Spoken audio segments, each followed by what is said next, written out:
আজকে সকল আত্মীয়স্বজনকে নিয়ে একটু মিলাদের আয়োজন করা হয়েছে আমাদের বাড়িতে। আমার বাবা আমাদের সকলকে ছেড়ে উপারে চলে গিয়েছে, প্রায় 14 বছর হয়ে গিয়েছে। এই 14 বছরের মধ্যে আমাদের তেমন কোনো সামর্থ্য ছিল না একটু বড় করে আয়োজন করার। আমার বাবা যখন আমাদেরকে ছেড়ে চলে যায় তখন আমরা সব ভাই বোনরাই ছিলাম ছোট ছোট। আমি তখন ক্লাস 8-এ পড়ি, আর আমার ছোট ভাইয়ের বয়সটা ছিল 2.5 বছর। আমার বাবা শুধু বড় আপুর বিয়েটা দিতে পেরেছিল, যদিও আপুর বিয়েটা ছোটবেলায় হয়েছে। আল্লাহ তাআলার কাছে লাখ লাখ শুকরিয়া যে আমার আব্বা আমার আপুর বিয়েটা দিতে পেরেছিল, না হয় একটু আমার মার কষ্টটা বেড়ে যেত। তারপরও আমার মাকে অসংখ্য ধন্যবাদ। আমার বাবা না থাকলেও আমার মা আমাদের সকল ভাই বোনকে আগলিয়ে রেখেছে। আমাদের আশেপাশে কত পরিবার দেখেছি বাবা না থাকলে সকল সন্তানদেরকে কাজে দিয়ে দেয়, কিন্তু আমার মা তা করেনি। আমার মা আমার বাবার স্বপ্নগুলোই পূরণ করার চেষ্টা করেছে।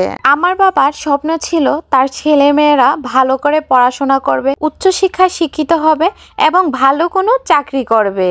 যদিও এখন আমার সব ভাই বোনরাই ভালো আছে, সবাই সুখে আছে, তবে এই সুখটা আমার বাবা দেখে যেতে পারেনি। তোমরা যারা আমার পেজে এখনো ফলো দাওনি অবশ্যই ফলো দিয়ে দিবা, ভালো লাগলে ভিডিওটি শেয়ার করে দিবা। হ্যালো বন্ধুরা, আসসালামু আলাইকুম। কি অবস্থা, কেমন আছেন? আমি Dalia Lutfor love life page থেকে আপনাদের সকলকে স্বাগতম। সব ছেলে মেয়েরাই চায় তার বাবা মার জন্য কিছু না কিছু করতে। বাবা মা যদি বেঁচে থাকে তাহলে তাদেরকে সুখে রাখার জন্য চেষ্টা করে। তবে বাবা মা যেভাবে ছেলে মেয়েদেরকে সুখে রাখার জন্য কি থেকে কি করবে, কি খাওয়ালে ভালো থাকবে, কি পড়ালে সুন্দর লাগবে, কোথায় পড়াশোনা করালে তারা ভালো পড়াশোনা করবে, ছেলে মেয়েদের কেরিয়ার নিয়ে যেভাবে বাবা মারা চিন্তা করে, কিছু কিছু ছেলে মেয়েরা তাদের কেরিয়ার হয়ে গেলে তাদের বাবা মার কষ্টটা ভুলে যায় তাদের শৈশবের কথা, মনে রাখতে চায় না তাদের ভাই বোনদের সাথে কাটানো ছোট ছোট স্মৃতিগুলো। এর মধ্যে যদি হয়ে যায় পকেট ভর্তি টাকা, তাহলে থাকে না তো আর কোনো কথা, তখন হয়ে যায় তাদের বড় বড় টাকা পয়সাওয়ালা আত্মীয় স্বজন। আমার কথাগুলো তিতা হলেও সত্যি, হয়তো কারো ভালো লাগবে কারো ভালো লাগবে না, এটাই স্বাভাবিক।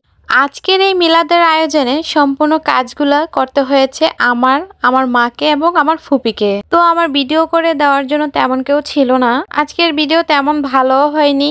আজকে খাবার আইটেম ছিল মুরগির মাংস, ডাল, খাডাই আর হচ্ছে মাছের টক। এই যে আমার মা খাডাইটা রান্না করতেছিল, যদিও আমি খাডাইটা রান্না করতে পারি না। আর এই খাবারটা হচ্ছে মিষ্টি জাতীয় খাবার, অনেকের এলাকায় হয়তো চিনেন না। এটা রান্না করতে লাগে সাবু, গুড়, দুধ, নারকেল, সুজি এবং চিনি।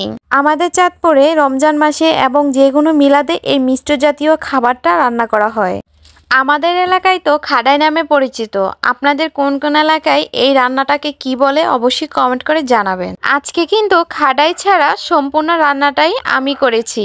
এইদিকে আমার ফুফু বলতেছিল তোমার হাতের মাংস রান্নাটা অনেক ভালো লাগে, তুমি মাংসটা রান্না করো। আলহামদুলিল্লাহ আমাদের রান্না কমপ্লিট। এরপর সকলে মিলে তৃপ্তি করে খেতে পেরেছে। আজকের ভিডিওটি এই পর্যন্তই। সবাই ভালো থাকবেন, আল্লাহ হাফেজ। সবাই আমার বাবার জন্য দোয়া করবেন, ওনাকে যাতে আল্লাহ ব্যস্ত নসিব করে।